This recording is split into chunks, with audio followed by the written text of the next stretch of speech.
दोस्तों आपको इस बार अगर प्लांटेशन करनी है तो उससे पहले आप ये काम करके रखें, आप किस तरीके से प्लांटेशन कर रहे हो, मीडियम डेंसिटी, हाई डेंसिटी या फिर एसओएस, ये पहले फाइनल करना।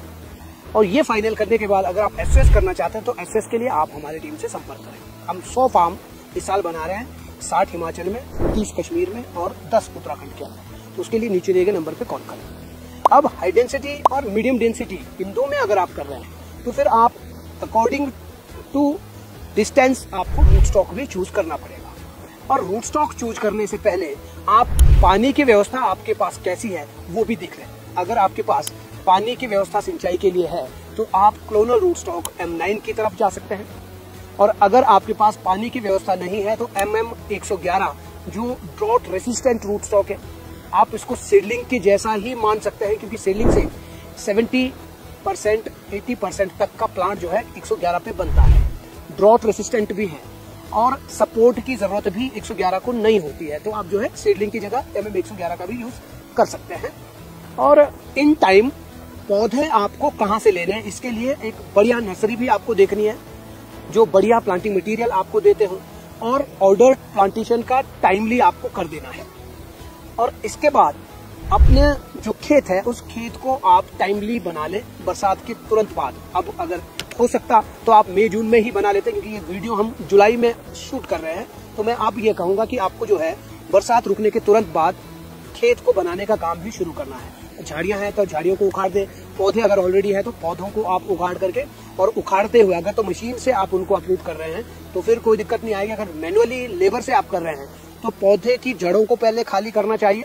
खाली करने के बाद जड़ों को पहले काटे, जड़ जब काटेंगे तो फिर पेड़ अपने आप गिरेगा। इससे जो ठूंठ होता है, जो कॉलर से नीचे की मोटी जगह होती है प्लांट की, वो जो है अपने आप उखड़ जाएगा। वरना अगर आपने पहले पेड़ काट करके गिराया तो उसको अपरूट करना मैनुअली बहुत मुश्किल होगा और आपकी बहुत ज्यादा लेबर उसमें लग जाएगी। तो जड़ें काटने के बाद पेड़ को पहले गिरा दें, उसके बाद पेड़ को आपको काटना चाहिए। जहां आपको प्लांटेशन करनी पूरा वो उतना एरिया आप पहले खाली करें और फिर उसको आप फ्यूमिगेट जरूर करें, ताकि उसके अंदर जो पैथोजेंस है, बैड निमाटोड्स हैं, वो जो है उससे खत्म हो सके और आपकी जो नई प्लांटेशन है वो बढ़िया से ग्रो हो और इन टाइम आपका बगीचा तैयार हो जाए।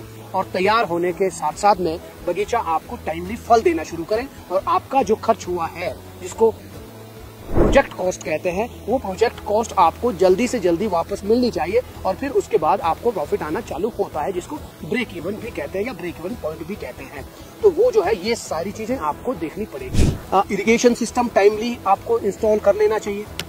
प्लांटेशन जब आप करेंगे तो साथ साथ में ही इरिगेशन सिस्टम भी उसमें इंस्टॉल करें, और ट्रायलिस भी इन टाइम अगर इंस्टॉल करेंगे तो फिर आपको जो आपका जो ऑर्चर्ड है वो टाइमली बड़ा होता है और वो उस हिसाब से ग्रो करता है जिस हिसाब से आपको उसको ट्रेन करना है। अगर आपने ट्रेली सिस्टम बाद में लगाने का सोचा है तो उससे जो है आपको बगीचे की क्रॉप कब आनी है उसके ऊपर में उसका इम्पैक्ट आता है। मतलब आपको क्रॉप जो है लेट मिलेगी उससे, और उतनी प्रोडक्शन आपको शुरुआती साल में नहीं मिलेगी। आपको 1-2 साल आपका मतलब प्रोजेक्ट जो है वो ट्रेलिस लेट होने की वजह से लेट हो सकता है।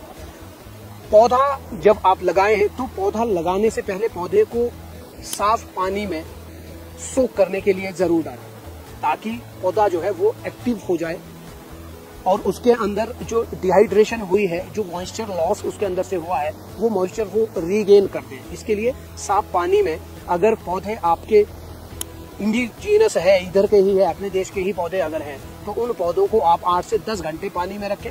और अगर इम्पोर्टेड प्लांट है, क्योंकि उसमें डिहाइड्रेशन थोड़ी और ज्यादा होगी, तो उसको जो है ज्यादा टाइम के लिए आपको पानी में रखना होता है, अमूमन 20 से 22 घंटे। और अगर लेट प्लांटेशन आप कर रहे हैं मई जून में, तो तब जो है आपको और ज्यादा लंबा समय देना चाहिए पानी के बीच में पौधे को रख के।